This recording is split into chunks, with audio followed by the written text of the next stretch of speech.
कि इजराइल की लगभग 60% जनसंख्या एक शहर तल अवीव में रहती है।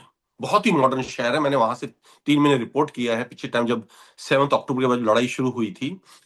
और अगर वहां कोई बड़ी मिसाइल गिरती है, 2-3 मिसाइल भी गेट थ्रू हो जाती हैं, जो कि जिसकी पूरी संभावना है।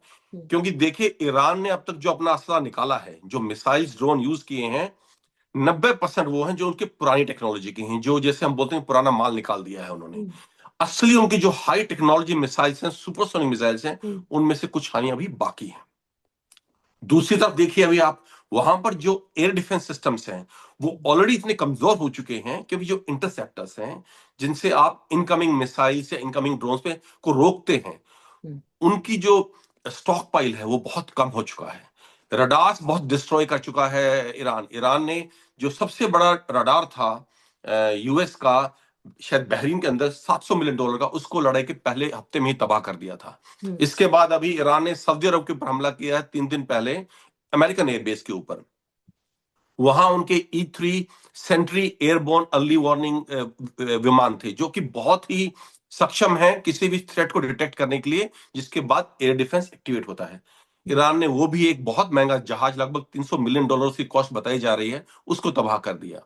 तो हम देख रहे हैं कि लगातार जो एयर डिफेंस क्षमता है इन इन मुल्कों की, ईरान ने उसको बहुत पूरी तरह से डिग्रेड किया है। साथ ही साथ उसके जो नए वेपन्स आएंगे जो कि ज्यादा मॉडर्न है, तो उनको रोक पाना इजराइल की लगभग नामुमकिन हो जाएगा।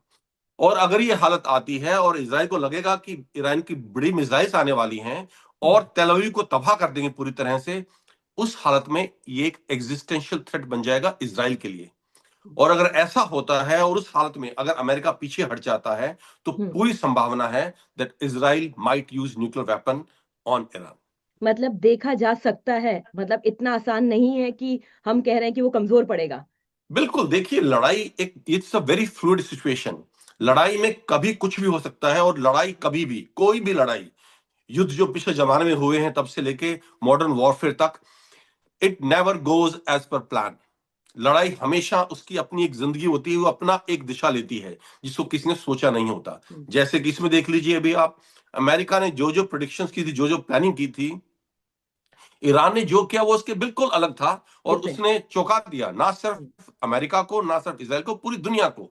और अभी जिस तरह से ईरान इतनी शक्तिशाली स्थिति में है, इतनी मजबूत स्थिति में है, कि अमेरिका को समझ में नहीं आ रहा। और किसी ने नहीं सोचा था कि अकेला ईरान, इसराइल, अमेरिका और पूरे जो जीसीसी के ये अरब ममालिक हैं, इनको मात दे देगा। एक तरह से इस वक्त ईरान लड़ाई जीत रहा है। हम इजराइल की बात करते हैं, ये इजराइल इतना बड़ा की प्लेयर क्यों रहता है? आप मुझे थोड़ा समझा सकते हैं बहुत आसान तरीके से कि इतना छोटा सा देश ऐसा क्या है कि ये की प्लेयर रहता है? देखिए, उसके बहुत सारे फैक्टर्स हैं और इसके हिस्टोरिकल फैक्टर्स भी हैं। जिस तरह से जूश लोग जो हैं, यहूदी लोग हैं, जिस तरह से उनका प्रोसिक्यूशन हुआ ऑल ओवर यूरोप, बल्कि हर मुल्क में, हिंदुस्तान को छोड़कर, ये इजरायली मानते हैं कि हिंदुस्तान को छोड़कर पूरी दुनिया में उनका प्रोसिक्यूशन हुआ, उनके ऊपर अत्याचार हुए इतिहास में। और इसकी अति जब आई, जब एडोल्फ हिटलर ने, नाजी जर्मनी ने उनका मास एक्सटर्मिनेशन शुरू कर दिया, मास स्केल पर, इंडस्ट्रियल स्केल पर उनकी किलिंग शुरू कर दी, तो उनको वहां से भागना पड़ा। और तब ये इजराइल का जन्म हुआ, जो कि उस वक्त एक ब्रिटिश प्रोटेक्टरेट था। फिलिस्तीन उस वक्त ब्रिटेन के अंडर था। 1948 में इजराइल का जन्म हुआ। और 1948 में, जबकि ये पूरी तरह से मुल्क बना भी नहीं था, जितने उसके आसपास के अरब ममालिक हैं, सीरिया, इजिप्ट, जॉर्डन, इन सब ने मिलकर इस पे हमला कर दिया। छोड़िए, ये सोचिए, मुल्क अभी बना भी नहीं था, थोड़े बहुत लोग, और इन्होंने इन सब मुल्कों को, अकेले इजराइल ने, उस वक्त जो मुल्क भी नहीं बना था, पूरी तरह से मात दे दी। इसके बाद 2-3 बार फिर हमला हुआ है, 1967, आई थिंक 72, जब सारे अरब ममालिक, जो कि हर एक मुल्क उससे पॉपुलेशन बहुत ज्यादा बड़ा है, एरिया में बहुत ज्यादा बड़ा है। आप मान के चलिए, इस टाइम यहूदी पॉपुलेशन इसराइल की लगभग 80 लाख है। अरब ममालिक और जो इस्लामिक कंट्रीज जैसे पाकिस्तान इतनी दूर है लेकिन फिर भी उसके खिलाफ है, उनकी जनसंख्या दुनिया में 2 बिलियन है। और ये 2 बिलियन लोग इन 80 लाख लोगों के पीछे पड़े हुए हैं, लेकिन इनको अब तक हरा नहीं पाए। इसके 2-3 कारण हैं। पहला कारण है उनका जज्बा जो है। उनको पता है कि हमारी एग्जिस्टेंस की लड़ाई है। इतिहास से उन्होंने सीखा है कि अगर हम हार गए तो हमें मिटा दिया जाएगा। तो जब ये एग्जिस्टेंशियल थ्रेट होता है तो एक जज्बा जो पैदा होता है एक कौम के अंदर, वो हम इजराइल में देखते हैं। दूसरा, उनकी इनोवेशन और टेक्नोलॉजी। ये बहुत बुद्धिमान लोग हैं यहूदियों के। आप देखिए नोबेल पीस प्राइजेस, इनकी पॉपुलेशन दुनिया में 1% भी नहीं है, लेकिन कम से कम 40% नोबेल प्राइजेस जो साइंस में है वो यहूदियों ने लिए हैं। तो they are very intelligent people, they can innovate and they can advance technology, and ये उनकी एक बहुत बड़ी स्ट्रेंथ रही है। और तीसरा सबसे बड़ा फैक्टर जो रहा है इसराइल की जीत के पीछे, वो रहा है अमेरिका का हाथ। जब से इसराइल बना है, एग्जिस्टेंस में आया है, लगातार अमेरिका ने उसको पूरी तरह से सपोर्ट किया है, आज भी सपोर्ट कर रहा है। और जैसा मैंने बोला, अमेरिका सबसे बड़ी मिलिट्री पावर है। तो जो ये अमेरिका का हाथ है इसराइल के पीछे, ये भी एक बड़ा कारण है कि वो अकेला इन सबसे लड़ पा रहा है। ये बहुत पेशेंस के साथ अपने ऑपरेशंस को बहुत लंबे समय तक पूरा डेडिकेशन के साथ करते हैं कि ये भी कारण है। बिल्कुल, देखिए मैंने बताया कि जज्बा जो है, तो जज्बा है तो डेडिकेशन अपने आप ही आएगा। और प्लानिंग जो उनकी है, उनकी इंटेलिजेंस है। हम्म। देखिए, आप मोसाद की बात करते हैं, अब हमने पीछे देखा था वो पेजर अटैक देखे थे हिजबुल्लाह के राइट। ऊपर। कोई सोच भी नहीं सकता था कि ऐसा कोई ऑपरेशन कोई इंटेलिजेंस एजेंसी पुल ऑफ कर सकती है, लेकिन दे pulled it of. Hmm. And और आप देखिए अभी जैसे जो डिकैपिटेशन स्ट्राइक हुआ है जिसमें अली खुमैनी मारा गया, that was provided by Mossad intelligence.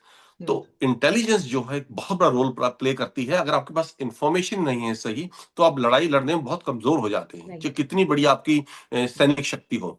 तो हम्म। मोसाद जो है उनका एक बहुत important, it is as important as IDF, because IDF जो ऑपरेशंस करती है, इजराइल डिफेंस फोर्स, वो उसी इंफॉर्मेशन पे करती है जो मोसाद प्रोवाइड करती है।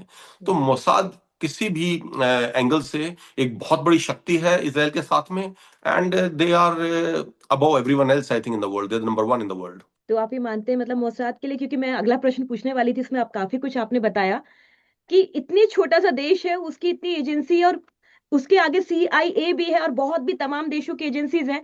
कोई दो कारण मुझे बता दीजिए क्यों ये औरों से डिफरेंट है। देखिए, जैसे मैंने आपको पहले बताया, सबसे बड़ा कारण है जज्बा। जब आप एक जज्बा होता है अपने मुल्क के लिए, तो आप कुछ भी कर गुजरते हैं। तब आपको खरीदा नहीं जा सकता डॉलर दे के या अमेरिकन पासपोर्ट दे के, जो कि बहुत सारे मुल्कों में, जो इंक्लूडिंग हिंदुस्तान में या पाकिस्तान में, जो एजेंट बनते हैं CIA के, MI6 के, इनका नेटवर्क हिंदुस्तान और पाकिस्तान में भी है, साउथ एशिया में। यहाँ के लोगों को खरीदना बहुत आसान है। आप एक पासपोर्ट दीजिए कि आप अमेरिकन सिटीजन बन जाएंगे, आपके बच्चे अमेरिका में पढ़ेंगे, उनको अपने वहां सेटल कर दिया है, थोड़े डॉलर फेंकिए और खरीदना। मैं ये नहीं बोलता कि हर कोई बिकाऊ है, लेकिन बहुत सारे लोग, एक बड़ी मेजोरिटी आराम से खरीदी जा सकती है, उनको एजेंट बनाया जा सकता है। ये चीज इसराइलियों पर लागू नहीं होती। वन और एक्सेप्शन हो सकता है, पर वो इतना छोटा मिलेगा कि दुनिया के बाकी मुल्कों के मुकाबले बहुत ही कम होगा। तो जब आप किसी को खरीद नहीं सकते उस देश में, उस इलाके में, दूसरा उनका सर्वेलेंस नेटवर्क इतना स्ट्रांग है, काउंटर इंटेलिजेंस इतनी स्ट्रांग है कि अगर कोई, जैसे बहुत से अरब रहते हैं वहां पर, विडविंस रहते हैं, राइट। 20% मुसलमान रहते हैं इसराइल के अंदर, अगर वहां उनमें से कोई अगर ऐसा कुछ करने की हिमाकत करता है, तो इनका जो सर्वेलेंस है वो इतना स्ट्रांग है कि, और काउंटर इंटेलिजेंस इतनी स्ट्रांग है कि they will come to know about this. इसलिए वहां इसराइल को पेनिट्रेट करना और इस तरह की इंटेलिजेंस इसराइल के बारे में गैदर करना लगभग नामुमकिन है। ये लड़ाई इंफॉर्मेशन की है, टेक्नोलॉजी की है, इसमें रोबोटिक्स, ड्रोन, पता नहीं क्या क्या, पूरा ये कह सकते हैं कि एक वो लड़ाई है जहां पे टेक्नोलॉजी बहुत बड़ी भूमिका निभा रही है। अगर डेटा सेंटर्स पर अटैक होता है तो पूरे वर्ल्ड को किस चीज के लिए तैयार होना चाहिए। देखिए, ये तो ईरान बोल ही चुका है पहले। हाँ जी। ईरान ने ऑलरेडी इस चीज का वो कर दिया है कि अगर if this war expands further than this, then data centres of American companies, देखिए सबके, Google, Microsoft, Nvidia, Meta, big जितनी जायंट्स बड़े का। बड़ी टेक कंपनीज हैं यूएस की, उन सब के डेटा सेंटर्स और बड़े बड़े ऑफिसेज इन गल्फ ममालिक में हैं। और ईरान ये चीज पहले ही बोल चुका है कि अगर हमारे क्रिटिकल इंफ्रास्ट्रक्चर के ऊपर हमला होता है, तो हम इनको निशाना बनाएंगे। This becomes a legitimate target for us because it's an American target. अगर रशिया और चाइना करीब आते हैं तो आपको लगता है अमेरिका को इस बात से डर लगेगा। देखिए, रशिया और चाइना तो ऑलरेडी करीब हैं। जो यूक्रेन में युद्ध चल रहा है इस वक्त, उसमें पूरा नेटो, अमेरिका, उनकी पूरी, चाहे वो टेक्निकल हेल्प हो, चाहे प्लानिंग हो, चाहे नेविगेशन हो, चाहे इंटेलिजेंस हो, हर तरह से नेटो और अमेरिका इस यूक्रेन युद्ध में शामिल है, जो कि रूस के खिलाफ है। और रूस क्योंकि अभी अकेला पड़ गया है, तो चीन का उसको पूरा सपोर्ट है। चाहे वो जमीन पे सैनिक ना उतारे, लेकिन बाकी, चाहे वो इकोनॉमिक हो, चाहे वो टेक्नोलॉजिकल हो, चाहे सप्लाई चेन्स में हो, पूरा पूरा सपोर्ट उसको चीन से मिल रहा है। तो चीन और रूस तो एक हाथ में इकट्ठे हैं ही। लेकिन जब ईरान के ऊपर हमला हुआ है, ईरान की इन दोनों देशों से स्ट्रेटेजिक पार्टनरशिप की संधियां हैं, चीन से भी और रूस से भी। और जब ये युद्ध फैलता है, if this gets enlarged now, which it is likely to, because आज मैं कहीं पढ़ रहा था कि इजिप्ट ने भी एक उनके बड़े पॉलिटिशियन ने स्टेटमेंट दिया है कि अगर हुतीस बबल मंदाब, जो कि रेड सी के अंदर घुसने का इलाका है, इंडियन ओशन से बहुत छोटा है, same like state of Hormuz, right. अगर हुती उसको रोकते हैं और शिपिंग को वहां अफेक्ट करते हैं, वो हमारे नेशनल अर्निंग्स को स्वेज कैनाल के थ्रू जो जाता है उसको बहुत बुरी तरह से प्रभावित करेगा, और हम इसके मूक दर्शक बन के नहीं रह सकते। तो लग रहा है कि अगर अमेरिका ग्राउंड ट्रूप्स निकालता उतारता है जमीन पर और ये युद्ध बढ़ता है आगे, तो ये बहुत फैलेगा और किसी ना किसी स्टेज पर अमेरिका और रूस और करीब आएंगे और वो ईरान को और ज्यादा सपोर्ट करेंगे। कितना करेंगे ये वक्त बताएगा। भारतीय सेना पर मैं बात करना चाहूंगी कि वर्ल्ड मैप पर आप भारतीय सेना को कहां पर देखते हैं, उनकी ताकत क्या है? क्योंकि आप बहुत अहम हिस्सा रहे हैं, आपने बड़े बड़े ऑपरेशंस किए हैं, तो आप उन्हें कहां देखते हैं? क्या इजराइल की तरह हमारी भारतीय सेना की महिलाएं भी उस जगह पर खड़ी हुई दिखाई दे सकती हैं उन मोर्चों पर? देखिए, मैं आपके सवाल को दो हिस्सों में लूंगा। पहले भारतीय सेना, इसमें कोई शक नहीं है कि भारतीय सेना सेना दुनिया की एक बड़ी शक्ति है, दुनिया की टॉप आर्मीज में से एक है। आई शुड नॉट से जस्ट आर्मी, आई मीन भारतीय सेना, जो जिसमें आर्मी, एयरफोर्स और नेवी तीनों शामिल हैं।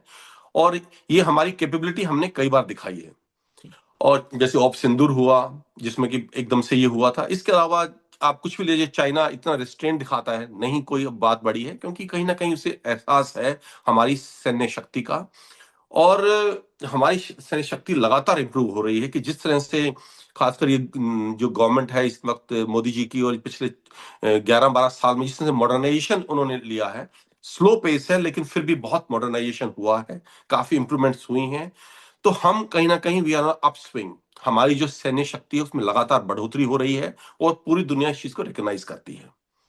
जहां तक दूसरा सवाल है महिलाओं का, महिलाएं देखिए बहुत अहम भूमिका निभा रही हैं हमारी हर चीज में, इंक्लूडिंग इन द आर्मी, चाहे वो लॉजिस्टिक्स हो, चाहे वो सिग्नल्स हो, और खासकर आर्मी मेडिकल कोर, उसमें तो आप माने 30% हमारी महिलाएं हैं। आर्मी नर्सिंग सर्विसेज 90%, ऑलमोस्ट 100% महिलाएं हैं। तो महिलाओं का जो योगदान है हिंदुस्तानी फौज में वो बहुत अहम है, और उसमें भी हमने देखा है कि चाहे वो कोई भी लड़ाई हो, उन्होंने एक बहुत अहम किरदार निभाया है। May be not so much in the fighting forces, but in logistics, in supporting arms. इस पूरी लड़ाई में आपको सबसे बड़ा लूजर कौन दिखाई दे रहा है? इस पूरी लड़ाई में सबसे बड़ा लूजर यूरोप की क्या स्थिति, मतलब क्या फेस करने वाला है, वो क्या कर रहा है? नहीं नहीं, बिल्कुल बिल्कुल मैडम, आपका इशारा बिल्कुल सही है। इस लड़ाई में सबसे बड़ा लूजर यूरोप है। Prices of energy, gas have already shot up in Europe. हर चीज के प्राइस ऑलरेडी बढ़ चुके हैं। उन्होंने पहले ही अपने पैर पे कुल्हाड़ी मार चुके हैं by going green totally. Most of the European countries have shut down their coal based plants, their nuclear plants for energy. फिर जो उनका सबसे बड़ा एनर्जी का सप्लायर था रूस, जिससे लगभग 70% गैस आती थी पूरे यूरोप की, उन्होंने खुद अपने पैर पे कुल्हाड़ी मार ली, उसका बॉयकॉट करके उसे बैन लगा के उन्होंने अपनी पॉलिसी बनाई है अभी कि अगले साल 2027 तक हम बिल्कुल जीरो इंपोर्ट करेंगे रूस से। अगर आप रूस से इंपोर्ट नहीं कर रहे हैं, आप कोल यूज नहीं कर रहे हैं पावर जनरेशन के लिए, आप न्यूक्लियर एनर्जी यूज नहीं कर रहे हैं, तो आप पूरी तरह से निर्भर हो जाते हैं अमेरिका के ऊपर। और ये जो जीसीसी के मुल्क हैं, जो अरब ममालिक हैं जहां तेल पैदा होता है, ओपेक वाले, आप इन पे डिपेंडेंट हो जाते हैं। अभी ईरान ने इनको काट दिया है। फॉर फॉर एग्जाम्पल, उदाहरण देता हूं आपको, 80%, 80 से 90% बल्कि, जो गैस इंपोर्ट होती है अभी यूरोप में रूस से, अपना वो काट देने के